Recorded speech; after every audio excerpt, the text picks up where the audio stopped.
बाद मुझे एक और भयंकर बीमारी हुई, टिटनेस, और उस बीमारी में मेरी मृत्यु हो गई। हॉस्पिटल से डॉक्टर ने डेड बॉडी को डिस्चार्ज करके मेरे भाई के हाथ में दे दिया, ले जाइए, अब ये नहीं बची है, खत्म हो गई है। और मेरे भाई मेरी लाश लेके घर पहुंचे। घर में हमारे सब रिश्तेदार जमा हो गए और पड़ोसी लोग भी है। सबने कहा, रे शांता, इतनी छोटी उम्र में बच्ची मर गई। कोई कहता नहीं, चलो बेचारी का कोई तो है नहीं, वो इतना दुख उठा रही थी, इतने सालों से मर गई तो अच्छा है।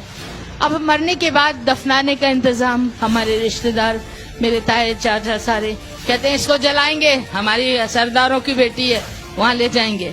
मेरे भैया ने कहा नहीं नहीं, मेरी बहन है, क्रिश्चियन है, यीशु को मानती है, हम क्रिश्चियन चर्च में लेके जाएंगे। दोनों में लड़ाई शुरू हो गई और चाचा लोग सब नाराज होके चले गए।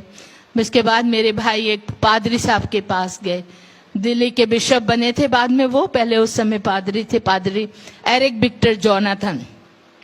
उनको जाके एंग्लिकन चर्च है, उनको बोला मेरी बहन को दफनाने के लिए आपके कब्रिस्तान में जगह मिलेगी।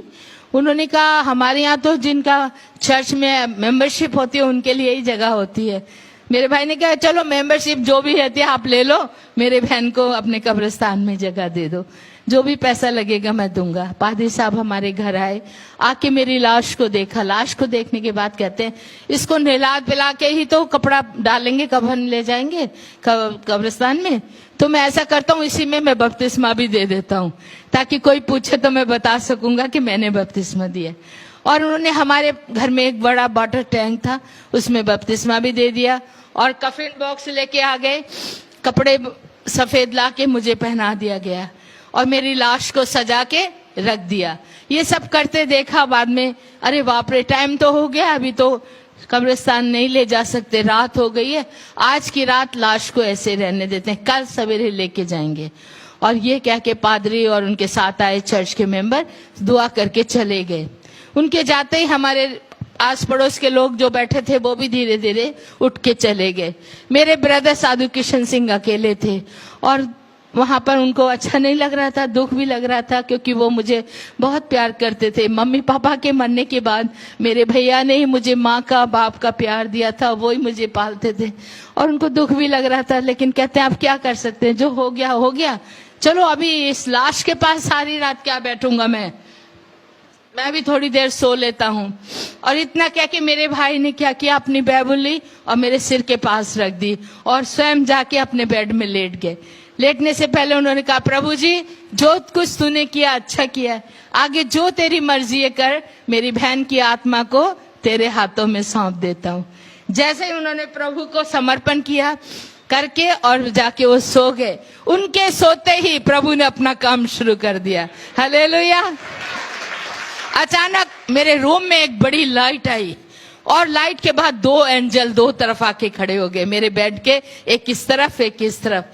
और उन एंजलों ने, एक ने मेरा ये हाथ पकड़ा, दूसरे ने ऐसे हाथ पकड़ा। मैं बड़ी हैरान, मैं ये क्या है, इतने बड़े बड़े स्वर्गदूत क्या करने जा रहे हैं। और वो मुझे उड़ा के इसी तरह उठा के स्वर्ग की ओर ले चले। हालेलुया। बहुत सुंदर लग रहा था वो दृश्य, बादलों पर इस तरह, मैं चल नहीं रही थी, हवा में उड़ रही थी। हालेलुया। और वो स्वर्गदूत मुझे बहुत सुंदर जगहों से घुमाते, बहुत खूबसूरत बगीचों में से लेकर तरह तरह के फल फूल और बड़ी सुंदर सुंदर लाइटें, रोशनियां जो इस संसार की नहीं स्वर्ग की थी मैंने देखी। और वहां बहुत से लोग सफेद वस्त्र पहने, सिरों पर सोने के मुकुट लगे, प्रभु की महिमा स्तुति आदर सम्मान कर रहे।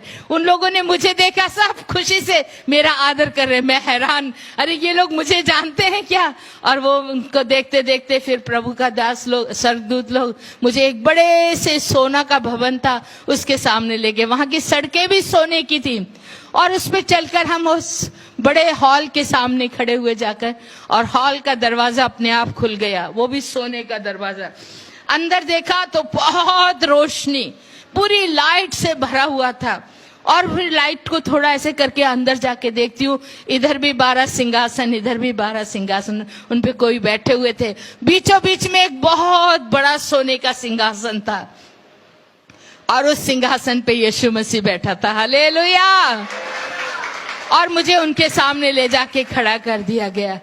पवित्र पवित्र सामर्थ्य परमेश्वर, युगानुयुग जीवता परमेश्वर, ऐसे तरह था कि मैं वहां पर प्रभु के दूतों के द्वारा उनकी महिमा को सुन रही थी। जब मुझे सामने प्रभु के चरणों में रख दिया, स्वर्गदूत मुझे रख के पीछे हट गए और प्रभु का हुक्म सुनने के लिए सब लोग शांति हो गए, ऐसे देख रहे थे। मैं नीचे पैरों को देख रही थी प्रभु के, और मेरा मन खुशी से झूम रहा था। अरे वाह, मैं कितनी भाग्यशाली हूँ, मुझे सीधा स्वर्ग में प्रभु के चरणों में आना पड़ा है। और उसी वक्त प्रभु ने मेरी तरफ देखा और कुछ बोलना चाहते थे, लेकिन मैंने सोचा मैं भी प्रभु का चेहरा पहले देखूं, और वैसे करके आंखें उठा के उनके चेहरे की ओर देखना चाहा, लेकिन उनका चेहरा नहीं देख सकी।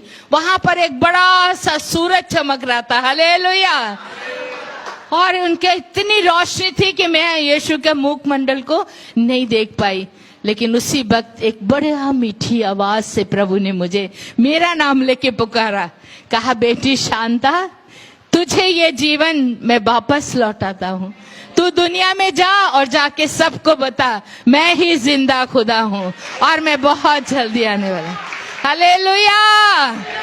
ये था, मुझे प्रभु ने दोबारा जीवन दिया। अपना सिर, मेरे सिर पे प्रभु ने अपना हाथ रखा और मुझे नीचे की ओर धकेल दिया, और मुझे ऊपर से एकदम नीचे गिरना शुरू हुआ, और गिरते गिरते गिरते गिरते एकदम नीचे पहुंची। जैसे ही मैंने पैर जमीन पे रखे, आंखें खुल गई। आंखें खोल के देख रही हूँ मैं कहाँ हूँ, कहाँ आ गई। देखा तो वो मेरा ही बेडरूम था, लेकिन कैसे गिरी हूँ, कहाँ से गिरी हूँ। फिर ऊपर की तरफ देखा तो ऊपर आकाश खुला हुआ नजर आ रहा था, हालेलुया। पूरी हमारी छत खुली हुई और ऊपर से एक बड़ी लाइट मेरे ऊपर फोकस हो रही थी, जैसे कोई ऊपर से बड़ी लाइट जला के मेरे ऊपर चाहे वो कर रहा है, और वो स्वर्ग तक वो लाइट जा रही थी। और उसे देखते मैं जोर जोर से अपने भाई साधु किशन सिंह को बुलाना शुरू कर दिया, भैया जल्दी आओ, भैया देखो स्वर्ग खुला है, प्रभु जी मुझे वापस दुनिया में छोड़ के जा रहे हैं। उन्होंने मेरी आवाज नहीं सुनी। मैं उनके पास जाके उनको उठाया, भैया उठो, भैया उठो। मेरे भाई आंखें बंद करके बोलते, कौन है तू, कौन डिस्टर्ब कर रही। मैं क्या, मैं शांता। कहते, ले शांता तो मर गई है, उसकी लाश उधर पड़ी है, तू कौन है, अपना नाम बता। मैं क्या, भैया मैं मर गई थी लेकिन अभी जिंदा हूं, क्योंकि यीशु मसीह ने मुझे जिंदा किया। उनको कहानी जैसी वो लगा, सपना जैसा लगा। मैंने कहा, आप आंखें तो खोलो, मैं इधर खड़ी हूँ। उन्होंने आंखें वैसे मल के मुझे देखा, और उस समय रोशनी नहीं थी रूम में, 4 o'clock मॉर्निंग, अर्ली मॉर्निंग का टाइम था। मेरे भाई ने जैसे ही मुझे देखा, वो सफेद कपड़े ना कफन वाले पहने हुए थे, और उस कपड़ों से एक तरह की लाइट निकल रही थी, क्योंकि आत्मा का वो था मेरे ऊपर वरदान। और जैसे ही मेरे भाई ने मुझे देखा, वो डर के उठ के दूसरी तरफ जाके खड़े हो गए। कहते, तो रुक जा, तू शैतान है, भूत है, भूतनी बन के आ गई है, मेरी बहन मर गई है, भूतनी बन के आ गई है। वो कहते है, शैतान चली जा यहाँ से। मैं क्या, भैया मैं शैतान नहीं, शांता हूँ, आपकी बहन हूँ। लेकिन उनको विश्वास नहीं हो रहा। वो जल्दी से गए मेरे बिस्तर पे, जहाँ पे मेरी लाश पड़ी थी, वहां से चादर हटा के देखते हैं व्हाइट चादर है, लेकिन मेरा शरीर वहां नहीं था, मैं मतलब मेरा लाश नहीं है। वो मेरी लाश को ढूंढ रहे हैं इधर उधर रूम में। मैंने कहा, भैया आप वो क्या ढूंढ रहे हैं, मैं तो आपके पीछे खड़ी हूँ, मुझे देखो। कहते, तू खड़ी हो जा, दूर रहे, मेरे से पास मत आ। मैं क्या, हाँ क्यों, क्या बात है। तो उनको लग रहा था कि मैं भूतनी हूं। बाद में कहते, मैं छू के देखूंगा, क्योंकि भूत के तो शरीर नहीं होता है, उसको पकड़ो तो हाथ में नहीं आता है ना। तो उन्होंने कहा, मैं छू के देखूंगा। मैंने कहा, ये लो देखो। मैंने ऐसे हाथ कर दिया, मेरे भाई ने डरते डरते मेरा हाथ पकड़ा। हाथ पकड़ते ही उनके हाथों में मेरा उंगलियों का स्पर्श हुआ, और वो कहते, अरे सच में तू तो शांता ही है। मैं क्या, वही तो मैं कह रही हूँ, मुझे यीशु मसीह ने जिंदा किया है। इतना सुनते मेरे भाई उसी वक्त नील डाउन होके प्रभु का धन्यवाद करने लगे, और मैंने उनको सब बताया स्वर्ग में कैसे कैसे मैंने क्या देखा और प्रभु ने कैसे मुझे वापस भेजा है। वो कहते, मैं पादरी को जाके बता के आता हूँ, नहीं तो उन्होंने कब्र खुदवा देनी है। वो दौड़े दौड़े गए पादरी क्या। पादरी कहता, अरे भाई इतना जल्दी, अभी तो टाइम लगेगा, कब्र खुदवाएंगे, थोड़ा ठहरो। कहते, नहीं अभी आपकी कब्र की जरूरत नहीं है। क्यों, मेरी बहन को यीशु मसीह ने जिंदा कर दिया।